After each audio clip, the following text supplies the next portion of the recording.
So we're just waiting it to populate.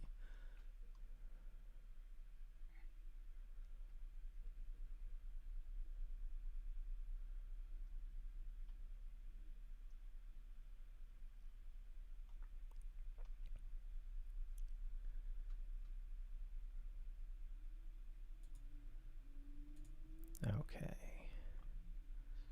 Okay, we should be live.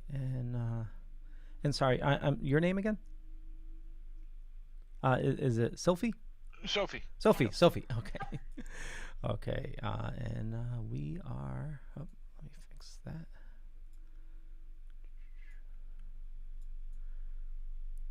Okay, all set. If you'd like to kick us off.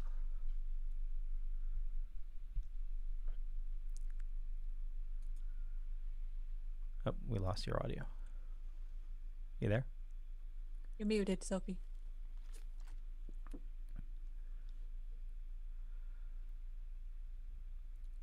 My internet's being funky. Hold on one second. Okay. Sure, no problem.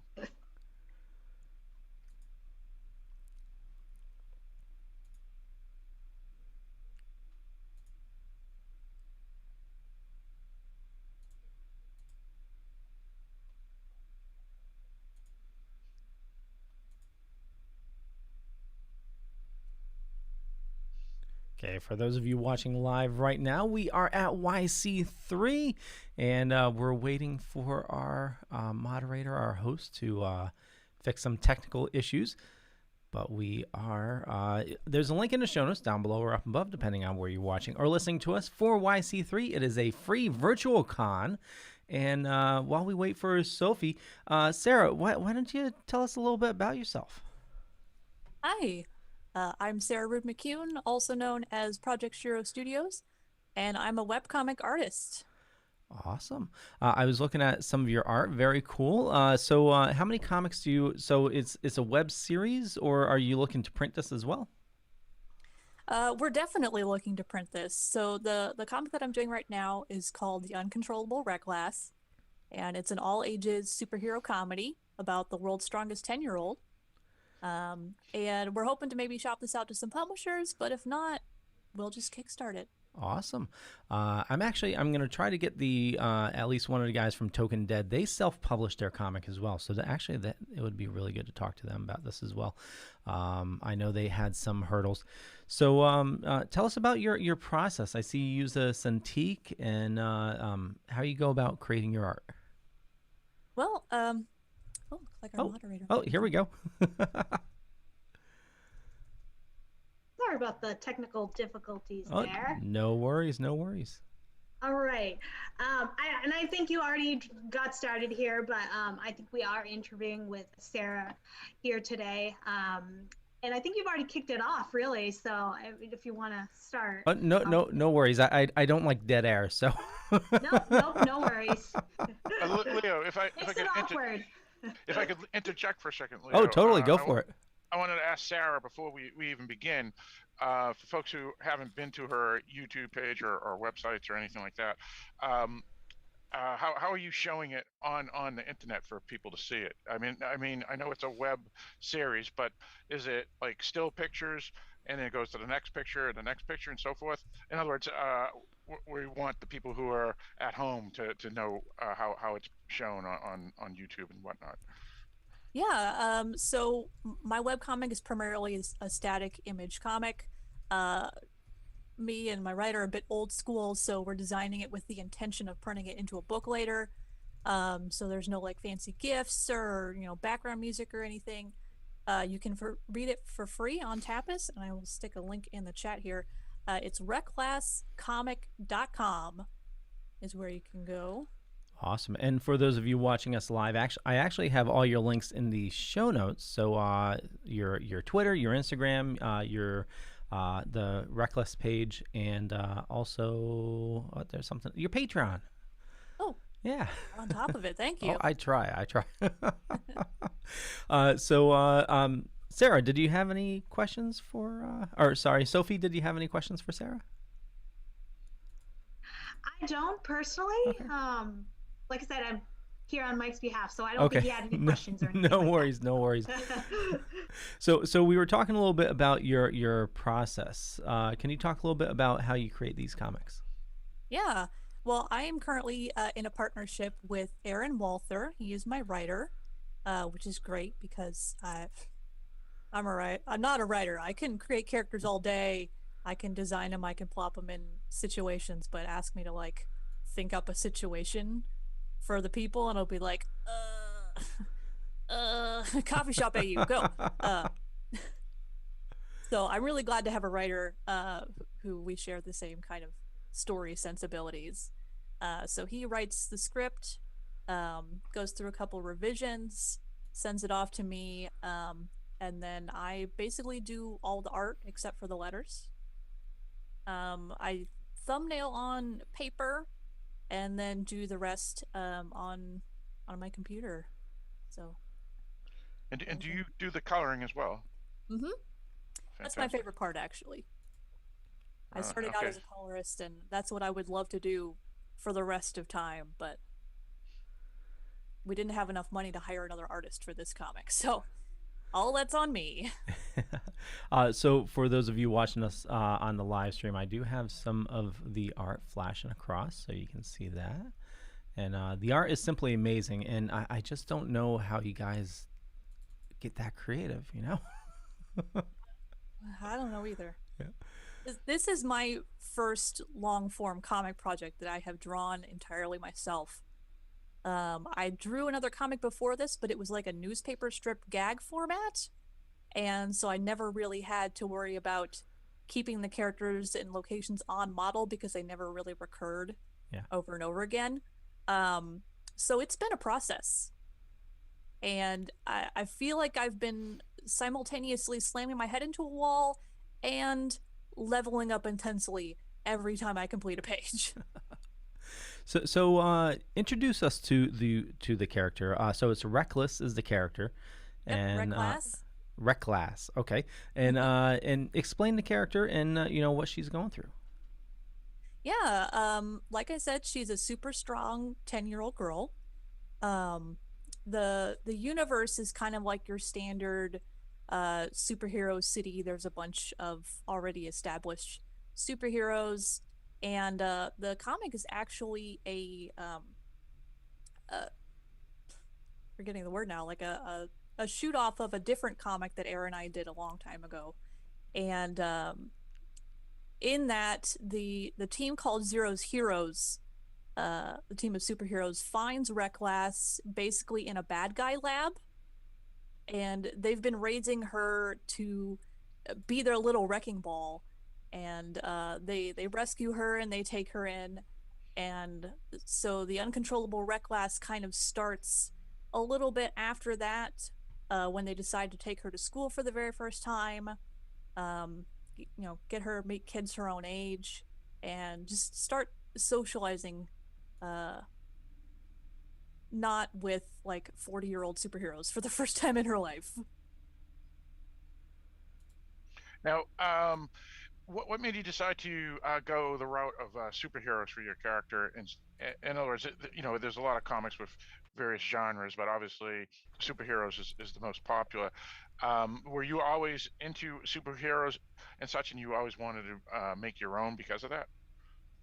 Yeah, I think I am. I watched a lot of animation growing up. Batman, Superman, Spider-Man. And I don't know, it was just kind of my favorite escapism. So it's just natural for me to kind of stumble into that. I kind of know the tropes already. I have fun with the powers and, you know, the power fantasies.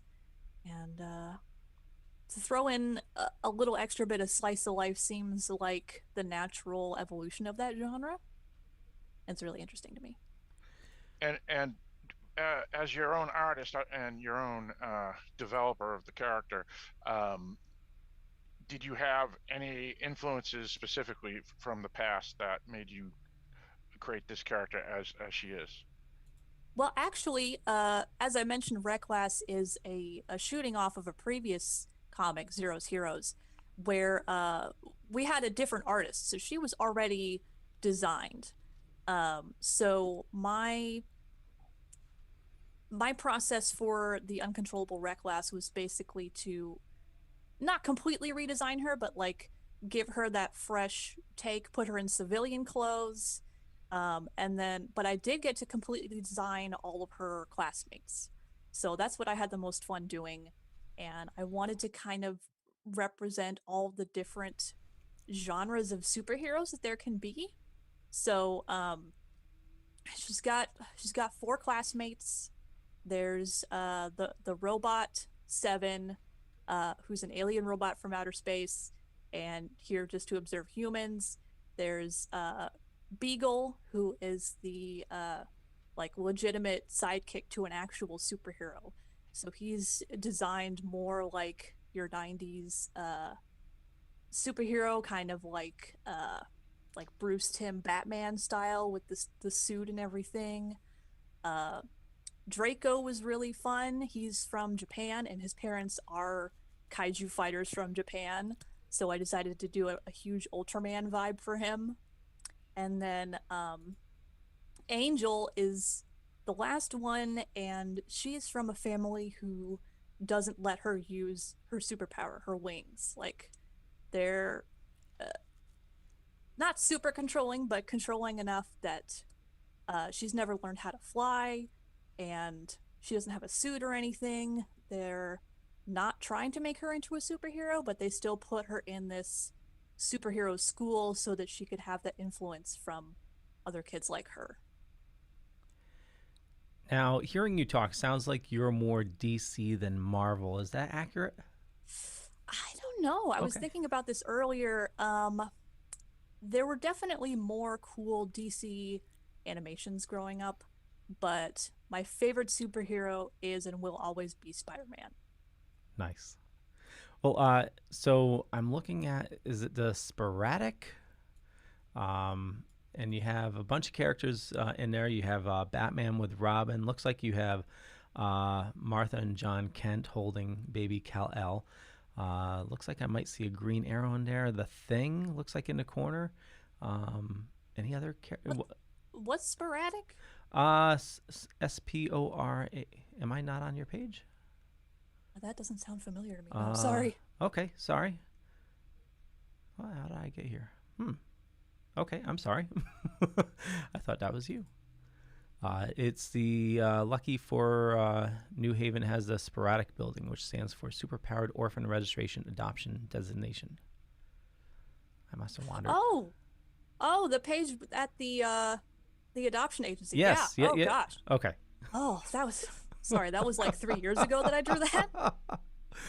I'm like, I think this is your page. You're I see your name on the bottom. Leo. You're not losing your mind. Oh. And again, that was an acronym that Aaron came up with because I'm not that good a writer. But yeah, as part of the universe, we kind of wanted it to make fun of the trope where, there's all these superpowered kids flying around, and like most of them are orphans. So there's specifically a government agency set up to facilitate all of these superpowered orphan adoptions, and that is sporadic. Now, we for those of you just tuning in, we are at YC3 Virtual Con. Now, Sarah, obviously you went to YC3, or you're still going to YC3? No. I'm actually in Kansas City. Okay. A man that I work on with another comic, Lee Marquis, who writes and draws Kodiet, he introduced me to all of this, so I'm completely new to the main comics scene. Awesome. So we're going to be talking with people from YC3 later on in the day. And so we're streaming over on the Dorkening, also on Dark Discussions Podcast Network.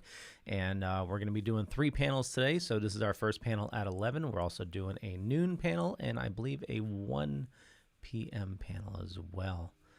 Very cool. So you mentioned before that you thought about doing a weekly newspaper type comic.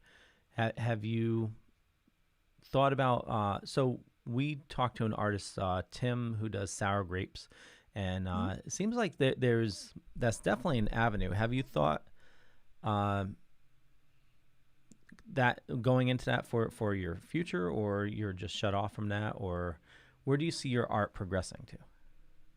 Well, Aaron and I have another project planned after Reckless. Um, and we're going to try and reconcile like a print comic style with how webcomics are kind of going right now, which is very much mobile centric.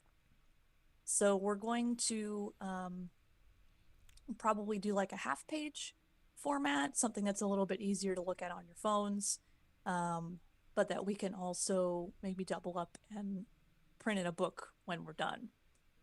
So we're kind of taking a little bit of inspiration from, oh no, I'm forgetting now. Calvin and Hobbes, Okay, like the Sunday strips from Calvin and Hobbes. nice. I'm going to kick it over to you, Phil. I'm having a small technical issue I need to resolve. Yeah, sure. I have some questions. Now, how long have you been doing it? I mean, you kind of alluded to what you've been doing, but were you into like print way back when you were before like the internet really kicked off and you could do web stuff, or did you really recently, I guess, go quote unquote professional in a sense? I've been doing digital comics for a while, probably since oh gosh, when did that start? 2008-ish. I was definitely not professional starting out. It was just a hobby. I was really into Transformers fan comics. Oh, Anybody back in the day on DeviantArt, there was a project called Transformers Spotlight. Um, and I stumbled upon it and it really just kind of clued me in that, like, oh, this is something you can do. This is amazing. And one of my college friends also had a webcomic at the time. So that also kind of pushed me into this world. And after I got my physics degree and realized I hate higher math and all I wanted to do was draw, I started looking for more part-time jobs in comics. now you mentioned all the characters that you made around Reclass, but I was curious, which one did you enjoy doing the most? And for folks who aren't familiar with the comic in general, would you say this is YA appropriate? Oh, definitely. We try to make it um yeah, it's like E for everyone, 10-year-olds and up. Uh but we've also tried to, throw in some humor that adults would understand. We try not to talk down to kids. Um my favorite character to do has definitely been Angel because she's a tiny ball of sunshine and I love her. But lately I've been getting into our bully character Urska. She's a big anthropomorphic bear. And I recently just got to draw her doing something really cool. And so I'm loving her a lot too. Now, give us some more information about Angel um, for folks who aren't on the website right now and checking it out. Yeah, sure. Angel is one of the main characters of the Uncontrollable Reclass. Um, she's the first one that you meet when Reclass goes to school. She's a black girl with white, ginormous white wings that cause her to trip it onto everything. And she's the character I was talking about earlier, who her parents aren't superheroes. They don't know anyone who's superhero, and they're a little bit protective of their baby girl. So they haven't allowed her to learn how to use her wings. Um, she doesn't have a super suit or anything like that.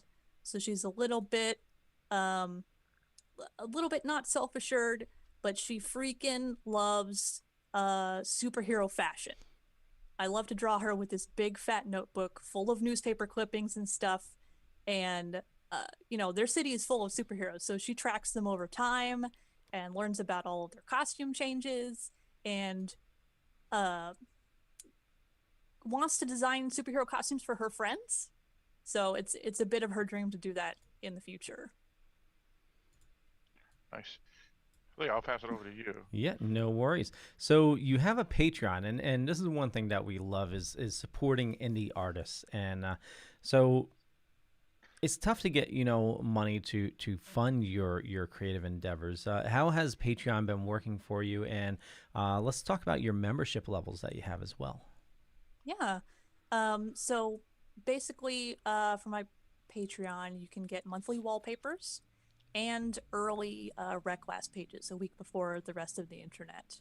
That's mostly what I do. I have a couple of customized drawing tiers as well, and a new project that I just launched called AU Redesign Challenge, or Alternate Universe Redesign Challenge, where I post a poll every month of characters. Patreons get to choose the character, and then I will randomly roll like a different genre to redesign them into.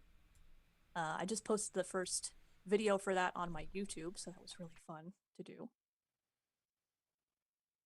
But yeah, my Patreon's been a little bit of a roller coaster. I definitely probably started it a bit too early.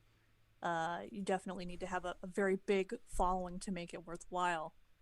And but the people who are supporting me have been extremely supportive and there for me a long time, and I'm really enjoying the relationships that I'm forming with these people. Awesome. So we have Ben from Still Token Wood that just joined us. How's it going, my friend? It's going well. How's everybody doing this morning? Doing fine. So I wanted to get you on here because Sara talked about self-publishing a comic, and she's looking into different printers and distributors. And I thought it'd be great if you can give her some advice, because you have your comic that is totally self-published as well, and doing an awesome job at that. Best form of advice? Run! No, I'm just kidding. We use Greco. Yep, printing. We've been printing our books with Greco for a long time. We bounced around at first and found that they were the best. As far as distribution, it's tough without cons going on right now. Oh yeah. The best thing I can say is just keep pushing yourself out there. Every couple of days, make a post, switch it up. If you have different varieties of your comic, just show, wow, I'm ghosting again. I like that. You are the storm. I am. That's what happens. But we found that, the best part of it is just keep pushing yourself out there. It's not easy when you're self-published. I'll tell you right now, it's not easy. Oh, I know. I've been through this with Zero's Heroes, and then my other comic, How We Stay Sane at Work. And yeah, especially right now without cons, it's just so hard. And you feel like you're screaming into the void on Twitter. Yeah. We have, this is totally freaking me out with this lightning storm behind me. But we've had the opportunity to move forward with what we do because of the contacts. I heard when I piped in originally, I heard you talking about making, the contacts and the people that you've met. That is huge. Putting yourself out to these people, even if you think they're out of the caliber of where you are, don't be afraid to walk up to one of them or get a hold of one of them and say, hey, this is what I do. Is it something you might be interested in putting your name with, or, maybe helping me with? We did that with Joe St. Pierre, and Joe came on and did a variant cover for us. If you're in the comic book world, you know who Joe St. Pierre is. Same with Steve Levine. Steve Levine came in and did a cover for us, and it was just, we simply just walked up and asked. The worst thing they can say is no. Yep. And I think that's the biggest hurdle that people in the comic book industry, especially indie comics, face, is some of them are afraid of no or a bad review. And it's not failure. We don't look at it as failure if it's a no or a bad review. It's a learning curve. Then you just move on to the next platform or the next step of what you're doing. So there you go. That's my advice for the day. Thanks. And Ben is, he's awesome at self-promotion, and I think that's a big part of it. You definitely get yourself out there everywhere. And so I noticed you started doing some YouTube videos, some what is it, quick drawing, or what's your animation? It's not an animation, but you're painting. What's going on there? Yeah, speed paints, I think they call it. Okay. This is all kind of new to me too. Yeah. I'm kind of trying to get the youths to look at my channel. But yeah, previously my YouTube was just kind of a repository for stream VODs, but I'm trying to put a bit more extra content out there. They say if you can kind of translate your stuff to other mediums, people love consuming different kinds of media. So the Clip Studio Paint, which is the program that I use to draw, recently implemented a new whatchamacallit, not a live stream, but like a recording feature. Okay. Which makes it really easy to just put little 30-second clips of your process out. And yeah. So Clip Studio Paint, I've heard that before. So it seems like is that the go-to program for cartoonists or for a lot of comic book artists now, that's becoming a standard program. It used to be called Manga Studio, now called Clip Studio Paint, and it's a very good alternative to Photoshop. I would definitely look into it if you're interested in doing anything on a semi-professional, professional level. There's no subscription fee. They have sales all the time. And you can now import Photoshop brushes to the program. So, oh, nice. Yeah, I'm stuck paying for Photoshop. It's definitely pricey, and they get you in there because when I first started paying for it, it's $50 a month for like the complete package, and then if you want to quit, they go, okay, you can quit, but you need to pay for the rest of the year, like half of it up front to get out of it. Oh, what? So, yeah, that's some bull. Yeah, I know. But long are gone are the days of just buying software and then owning it. You can still do that with Clip Studio Paint. Well, yeah. That's why I use it. I like the. I'm making a note of it right now. Yeah, you're good at making notes. I know. And what's it called? Clip Studio Paint? Clip Studio Paint. Yes, I will type it in the chat too for anyone watching. All right. Yeah, and I'll there's two versions. There's like a Pro and then an EX. If you're just doing normal art stuff, definitely just get the Pro. The EX has a couple extra quality of life things for comic artists, but you definitely don't need them day to day. And like I said, they have sales all the time, so watch out for those. Yeah, I think I've even seen. I remember seeing Manga Studio. I think that's what it used to be called. Actually, it's the same program. Yeah, I think Humble Bundle may have had a package a while ago. I could be wrong though. I will check. Interesting. So what's next I know we got a couple minutes left. What's next for you, and where do you like fans interacting with you? Drop me a line on Twitter anytime. I post both professional and shit posts all the time. Love talking about magical girls, comics, any kind of stuff. After Rec Class, Aaron and I have another story planned. It's going to be a bit more PG-13, and it's going to be a sci-fi comedy, kind of like a Star Trek parody. Oh, nice. That should be fun. Yeah. Did you watch Lower Decks? I have not yet. I need to figure out a way to do that. Okay. Yeah, definitely check that out. It's obviously Star Trek, but it's humor, and it's like a parody of it. It's hilarious. Mm-hmm. But yeah, it's that would be awesome. I'll definitely check that out. Yeah. And I believe I followed you on Twitter, and I'll follow you on Instagram as well. And for those of you watching, definitely check the show notes down below or up above, depending on where you're watching or listening to us, to find all the information on Sara. And how do you pronounce your last name? Rude McCune. Rude McCune. Okay. Rude McCune. Yeah. Phil, do you have any last questions before we wrap things up? Not questions, but more of a statement that everybody should definitely check out her website and the comic. It's really good. I was able to glance over it. Since I just met you, I can go off and actually, quote unquote, read it, I guess, and view it and all that other good stuff and whatnot. So. Awesome. Well, thanks very much for having me on your podcast. Well, thank you. And so you have another panel coming up at 2:30, correct? 2:30 Eastern. Yeah. 2:30 Eastern. And are you in any other group panels, or is that the last panel for you for today? There's going to be a webcomics panel at check my schedule at 1 p.m. Eastern. It's going to be me and a bunch of other webcomics folks from YCCC.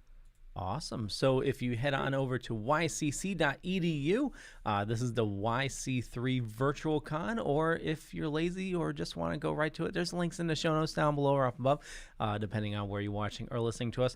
And we're streaming today over on the Facebooks and YouTubes as well, also Twitch and Twitter as well. There's something going on Twitter. I want to thank you all for watching. Phil, where do you like people interacting with you? Yes, they can go to darkdiscussions.com is the Dark Discussions News website, and also on Facebook, Dark Discussions Podcast Facebook group. Okay. Benjamin. Stilltoking.com. Okay. Sophie, do you like people interacting with you on social media, or are you just... Her mic's... I just work at YCCC. I'm just here to help. So. Okay. Well, so before we wrap things up, YCC, how long have you been going there? Or you just work there, or? I work there. I've been working at YCCC for the last 4 years. Awesome. Or close to 4 years. Cool beans. Were you participated in last year's con? I didn't actually. Okay. So this virtual one is actually a first one for me. But last year, I guess it went off amazingly. So I'm glad we were able to do it this year. Cool beans. Looking forward to it. So. Well, I know you got other panels to moderate. I want to thank everybody for joining, and we'll catch you guys later. And I'm gonna hit stop somewhere if I can pull up the right window. Yeah. Good luck with that.